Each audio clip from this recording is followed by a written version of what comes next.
Illustre internaute, ce jeudi 9 septembre 2021, mesdames et messieurs, bonjour et bienvenue dans ce journal. Le chef de l'État, Assimi Goïta, président de la transition, procède à la nomination du cabinet de l'ancien président Bandao. Le président de la transition, Assimi Goïta, a procédé le mercredi 8 septembre 2021 à la nomination des membres du cabinet de son prédécesseur, l'ex-chef de l'État, Bandao.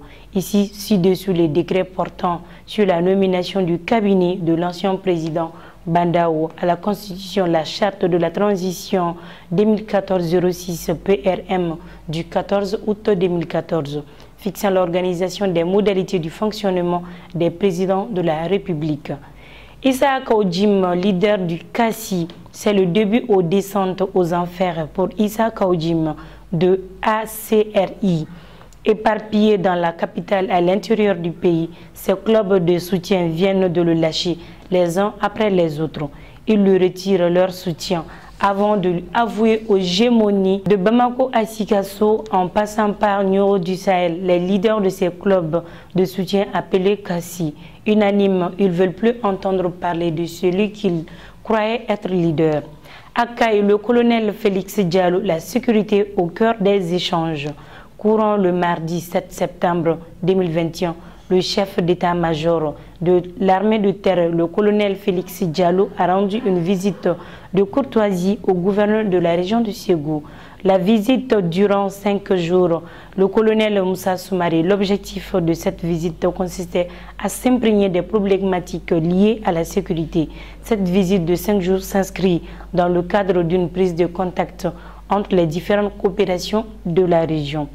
En Guinée, la CEDEAO surprend la Guinée de ses instances au coup d'État. Des sanctions à minima dans l'instant. Certes, la CEDEAO réaffirme ses oppositions sans réserve à tout changement politique par des moyens non constitutionnels et condamne avec la plus grande vigueur ce coup de force. La Guinée est donc suspendue, éviter les mesures économiques comme l'arrêt des échanges commerciaux, ouverture des frontières. L'organisation n'a pas non plus décidé de la sanction individuelle, gel de savoir ou d'interdiction de voyager contre les putschistes. Au Mali, l'affaire des matériels militaires, c'est combine de Mme Boiré Félix Sissoko qui en favorise l'étrange personnage d'Ousmane Boiré d'empoiger 900 millions de francs CFA. Le procureur du pôle économique financier peut se targuer d'avoir réveillé les démons à Bamako. En plus de l'avion présidentiel qui, selon les documents d'enquête, a connu une surfrastructure de 9 milliards de francs CFA. Les derniers publics ont servi pour l'achat des équipements militaires. La mort du journaliste Amobé Mévégué, ancien journaliste de RFI et présentateur sur France 24, est décédé. Amobé, âgé de 52 ans, le leader d'ondes positif, comme il aimait se présenter lui-même. Connu pour sa gentillesse, homme de culture, passionné de musique, il savait transmettre ses coups de cœur et sa passion comme personne.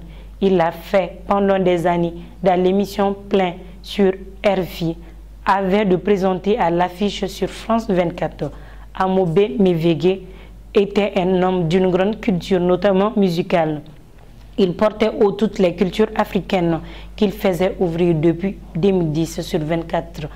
Dans le journal de la musique ordinaire du Cameroun, il avait grandi en France et se disait citoyen d'Afrique. À partir de 1994, sur les ondes de RFI. Actualité internationale. Qui sont les principaux ministres du gouvernement taliban?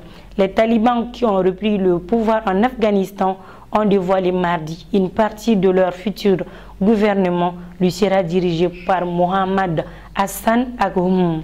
Karim Pakzad, chercheur de l'IRIS, se penche sur les profils des principaux ministres 3 semaines après avoir eu le contrôle sur Kaboul. Voilà, c'était tout pour ce journal. Merci de l'avoir suivi sur La Nouvelle Express.